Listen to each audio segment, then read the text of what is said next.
Over this last week in the Scottish Parliament, there's been many things happening, including the budget, and there's been a bill going through on domestic abuse, as well as gender equality on public boards. So all of these things are very much welcome.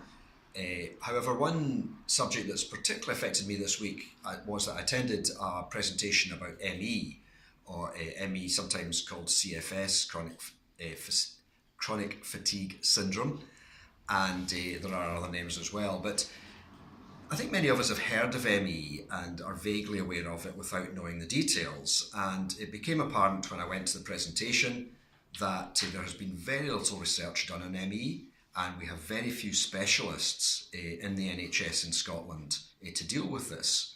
So I actually met a constituent as well this week who has ME, and she was explaining to me how she'd been at her GP. The GP is trying to be helpful, but there's no one to refer to.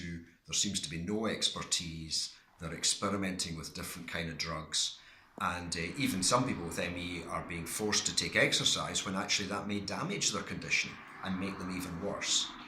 And on top of that, we have the benefits that people might be on, personal independence payment and so on, and the DWP again, I think, frankly, struggling to understand ME and some other conditions which are sporadic, go up and down. People have good days and bad days.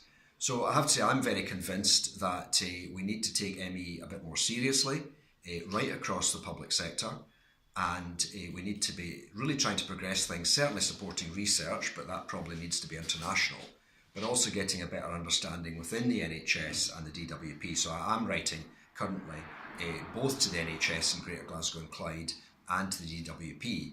And if there is anyone who's watching this who has ME or knows of someone with ME, I would be interested to hear from you and what your own experiences have been.